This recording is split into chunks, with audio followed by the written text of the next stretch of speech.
गौतम राणे सागर का अभिवादन स्वीकार करिए और आज विश्लेषण की तरफ आगे बढ़ते हैं। 24 कैरेट न्यूज चैनल, जैसा कि आपको बेहतर ज्ञात है कि एक बेहतरीन विश्लेषण की प्रस्तुति है और यथार्थ को सामने रखने का प्रयास करते हैं और हमेशा प्रयास करते हैं कि बात देश के सामने यथार्थ की हो।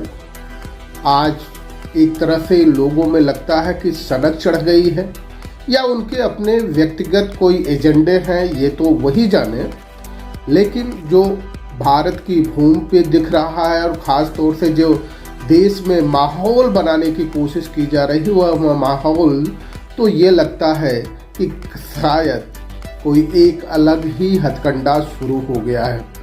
आज हम चर्चा करेंगे कि बौद्ध धर्म ग्रहण करने की एक नई मुहिम चल गई। क्या यह मुहिम स्वतः है या इसके पीछे कुछ लोगों की साजिश है जो नहीं चाहते कि इस देश में जो जात के नाम पे, धर्म के नाम पे, संप्रदाय के नाम पे, उद्योगपतियों को स्थापित करने के नाम पे अपनी सत्ता बनाए रखना चाहती है। और जब भी उद्योगपतियों को अपनी सत्ता कायम रखने की कोशिश करनी होती है तो निश्चित तौर पे डिवीजन बड़े पैमाने पे किया जाता है, ताकि उसके खिलाफ जो देश लोकतंत्रात्मक शासन प्रणाली के आधार पे आगे बढ़ रहे हैं, ताकि उनके खिलाफ, उनकी मुहिम के खिलाफ दूसरा आंदोलन मजबूत न हो पाए या दूसरे दल मजबूत न हो पाए। इसलिए वो चाहते हैं कि किसी तरह लोगों में डिवीजन पैदा करने की कोशिश की जाए। तो हम ये देखना चाहते हैं, क्या धर्म के नाम पे एक डिवीजन बनाने की कोशिश की जा रही है? क्योंकि ये देखा गया था, जो प्रतिनिधित्व के नाम पे, आरक्षण के नाम पे, भाईचारे के नाम पे, शोषण के नाम पे, अवसर न दिए जाने के नाम पे शेड्यूल कास्ट बैकवर्ड में एकता होनी शुरू हो गई थी। लोग एकत्रित होना शुरू हो गए थे। उस एकत्रित होने के कारण जो दल धर्म और संप्रदाय के नाम पे नफरत फैला करके, लोगों के बीच जहर फैला करके लंबे समय तक शासन में बनी रही, अब कहीं फिर शासन में तो है, लेकिन अब कहीं क्या उसके राह आने वाले चुनाव में दुरूह लगने लगे हैं? क्या उसको एहसास हो चला है कि लोग उसके फरेब से, उसके जो साजिशें हैं, उसके जो फरेब है, धोखा है, छल है, छद्म है, फितरत है, उससे लोग प्रभावित होने लगे हैं क्या? और जब उससे लोग प्रभावित होने लगे हैं या जानने लग गए हैं, उससे परिचित होने लग गए हैं, क्योंकि हथकंडे तो देश में जो चल रहे हैं, कुछ लोग अगर पीड़ित रहे तो हो सकता है लोगों में विद्रोह की भावना न पनपे, लेकिन जब यूथ, जिस देश का यूथ, नौजवान बेरोजगार, जिस देश का मजदूर खाने के लिए मजबूर हो, जिस देश की बड़ी संख्या जो अनाज खरीदती है, उस पर भी अगर टैक्स लग जाए, जजिया कर ही इसको कह सकते हैं। अलग बात है आजकल उसका नाम बदल करके गब्बर सिंह टैक्स हो गया। चलिए, जो बदल करके गब्बर सिंह टैक्स हो गया तो गब्बर सिंह टैक्स ही करेंगे। जजिया कर करेंगे तो शायद लोगों को सांप्रदायिक माहौल बनाने का अवसर मिल जाए। हम नहीं चाहते माहौल बनाने का अवसर मिले, देश भी नहीं चाहता। देश भी वही चाहता है कि इस देश में भाईचारा पनपे, लोकतंत्र मजबूत हो और कमांड इकोनॉमी आए। सरकार हर क्षेत्रों में अपने आप को डायरेक्ट इन्वॉल्व करे। यह नहीं कि निजीकरण के नाम पे वह कुछ लोगों को धनाढ्य बना दे या पूरे देश की संपत्ति कुछ लोगों को 2, 4, 5 घरानों में, उद्योग घरानों में ही ले जाकर के सीमित कर दे, सिमटा दे, तो उनको शायद कंट्रोल करना मुश्किल होगा। अगर लोकतंत्र के आधार पर चल रही होती सरकार तो सरकार को कुछ लोगों को कंट्रोल करने की बात ही नहीं थी। पूरे देश के विश्वास जीतने की बात होती, विश्वास जीतने के प्रयास किए जाते। खैर, आज का जो मुद्दा है, आज बौद्ध धर्म ग्रहण करने की एक प्रक्रिया शुरू हो गई। बहुत सारे लोग बौद्ध धर्म ग्रहण करने का अभियान चला रहे हैं।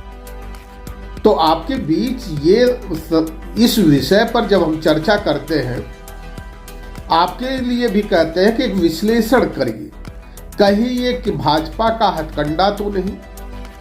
हमने पहले भी आपसे तस्करा कर लिया था, आपके बीच में बात रखी कि भाजपा चाहती है जो शेड्यूल कास्ट, बैकवर्ड माइनॉरिटी के लोग अधिकारों के नाम पे, आरक्षण के नाम पे एकत्रित होने का प्रयास कर रहे हैं, अगर वह प्रयास उनका सफल हो गया और वह एकत्रित हो गए तो जो अरिस्टोक्रेसी वाली गवर्नमेंट है, वो तानाशाही जो गवर्नमेंट है, वो तानाशाही गवर्नमेंट बड़े लंबे समय तक नहीं चल पाएगी। शायद आने वाले 2024 के चुनाव में उसका अस्तित्व ही खत्म हो जाए। इसलिए तो ऐसा नहीं कर रही वो कि धर्म के नाम पे शेड्यूल कास्ट और बैकवर्ड में इतनी नफरत फैला दी जाए। शेड्यूल कास्ट में जो तमाम जातियां हैं, करीब 3000 के आसपास शेड्यूल कास्ट की जातियां हैं, अनुसूचित जातियां हैं, शेड्यूल ट्राइब की जातियां हैं, इन दोनों को मिलाकर के करीब 3000 के आसपास जातियां हैं। उन जातियों में ही विभेद पैदा करने की कोशिश नहीं की जा रही।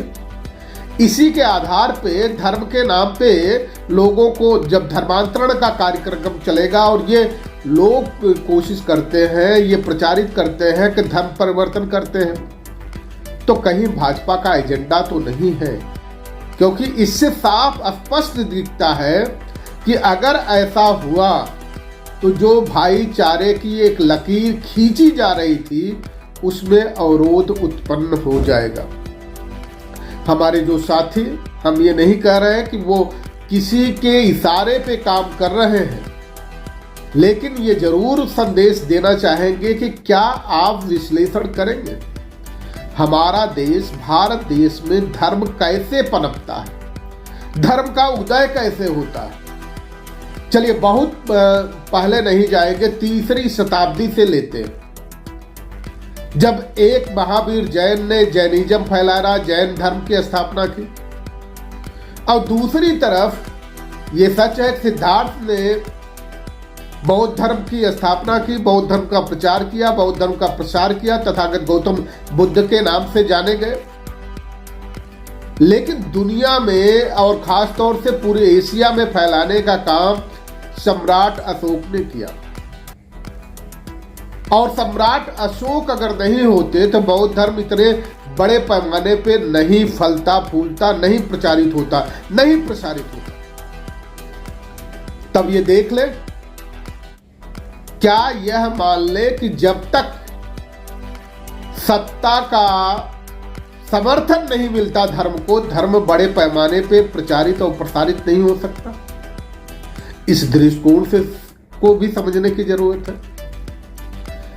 3री शताब्दी में जो मौर्य वंशावली चली पूरे देश में, खासतौर से एशिया में, सम्राट अशोक ने जब बौद्ध धर्म का प्रचार प्रसार करना शुरू किया, और उनके लिए सहज इसलिए बौद्ध धर्म का प्रचार प्रसार करना हो गया क्योंकि सम्राट अशोक एक राजा थे, चक्रवर्ती राजा थे, लोग उनको जानते थे, उनके नाम से पहचानते थे, कोई परिचय की जरूरत नहीं।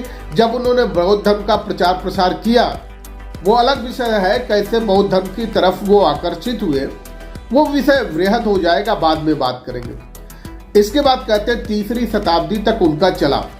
4वीं शताब्दी में बौद्ध धर्म का ह्रास होना शुरू हुआ, पतन होना शुरू किया। जो इतिहासकार हैं वो मानते हैं कि गुप्त काल जब शुरू हुआ, गुप्त वंशावली जब आने लगी, तब बौद्ध धर्म का पतन हुआ। लेकिन यह भी सच है कि जो मौर्य वंश के अंतिम शासक थे बृहद्रथ, उनकी हत्या के बाद, उनके सेनापति ने उनकी हत्या करने के बाद जब सत्ता संभाल लिया, तो उस समय जितने भी बौद्ध भिक्षु थे, जितने भी बौद्ध विहार थे, उसको ध्वस्त करना शुरू किया। बौद्ध भिक्षुओं को मारे जाने का ऐलान जारी करा दिया, और ये भी कहा कि एक बौद्ध भिक्षु के जो भी सर काट के लाएगा उसको 100 दिनार इनाम दिए जाएंगे। यह भी एक साजिश है। 100 दिनार ही क्यों कहा गया? क्योंकि जो पुष्यमित्र शुंग था उसकी मुद्रा का नाम कासार्पण था, तो कासार्पण रखना चाहिए था, लेकिन कासार्पण की बजाय दिनार रखा गया, ताकि बाद में यह लिखा गया ताकि वो मुस्लिमों के खिलाफ प्रयोग किया जा सके। बौद्ध धर्म ऐसे चला। अब आकर के देख लेते इस्लाम कैसे फैला। 712 ईस्वी में एक अरब के नौजवान ने, मोहम्मद बिन कासिम ने, राजा दाहिर की सेना पे, जो सिंध निचला जो भाग था वहां उनका राज्य चलता था, और खास तौर से मोहम्मद बिन कासिम ने पहले से ही सुन रखा था कि जो ब्राह्मण है वो बड़े ही लालची होते हैं, अगर उनको लालच दे दिया जाए तो किसी भी राजा को हराना आसान हो जाता है। बताते हैं कि मोहम्मद बिन कासिम ने राजा दाहिर के सेनापति के जो ब्राह्मण थे उनको लालच दिया, उनकी लालच पूरी की, और जैसे ही उनकी लालच पूरी हुई तो युद्ध लड़ने की बजाय, युद्ध में जाने की बजाय पहले ही झंडा झुका दिया उस सेनापति ने, और राजा दाहिर का जो राज था उस पर मोहम्मद बिन कासिम का पदार्पण हो गया, उसका राज स्थापित हो गया, उसका कब्जा हो गया, उसका राज चलने लगा। बात आगे बढ़ते हैं, 1000 शताब्दी की तरफ आते हैं, मोहम्मद गजनवी के बात करते हैं। उस मोहम्मद गजनवी ने भी कैसे सोमनाथ के मंदिर की बात कर लीजिए, सोमनाथ मंदिर को ध्वस्त किया, पंजाब को अपने कब्जे में लिया।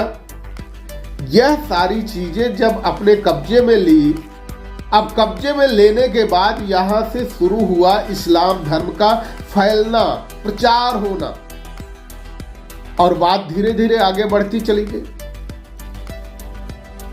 कई डायनेस्टी, मुस्लिम के 5 डायनेस्टी 12वीं शताब्दी से लेकर के 15वीं शताब्दी तक मुस्लिम डायनेस्टी चलती रही, और तब तक चलती रही जब तक मुगल एम्परर बाबर ने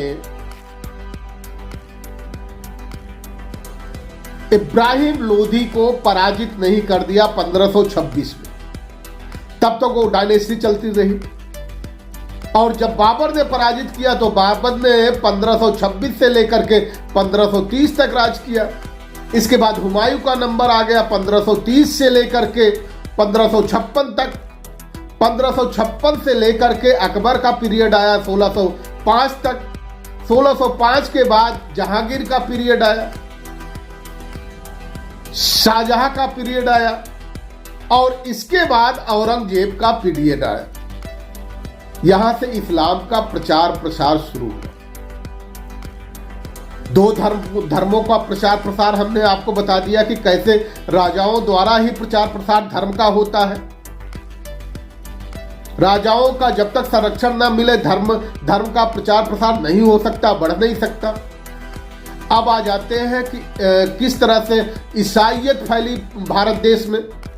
आपको याद होगा कि 1757 में जब रॉबर्ट क्लाइव ने सिराजुद्दौला को परास्त किया, वो भी 500 दुशात सैनिकों के दम पे,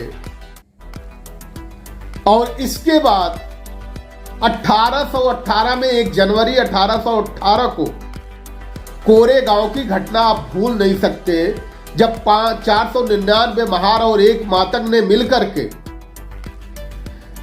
पेशवा की 28,000 सेनाओं को काट दिया था। तब से ईसाईयत शुरू हुई। विक्टोरिया रानी को जब यहाँ की महारानी साम्राज्ञी घोषित किया गया, और विक्टोरिया 1818 के बाद ही जो साम्राज्ञी घोषित हुई विक्टोरिया, क्वीन विक्टोरिया, उन्होंने ही फिर उन्हीं के प्रयास से पूरा यहाँ ईसाईयत फैली। तो ये समझने की जरूरत है कि जब तक आपका राजतंत्र नहीं आएगा, धर्म नहीं फैलता है। उसके पहले अगर कोई व्यक्ति धर्म फैलाने की कोशिश करता है तो निश्चित तौर पे सत्ता के इशारे पे कहीं न कहीं काम कर रहा है, सत्ता को प्रसन्न करने की कोशिश कर रहा है। फिर नए विश्लेषण के साथ आपके साथ हम उपस्थित होंगे। आप सभी का अभिवादन, सभी को जय भीम, जय भारत, नमो बुद्धाय, सब्बा खैर, सत श्री अकाल, जय जोहार, या जिसके जो भी अभिवादन करने के तरीके हैं।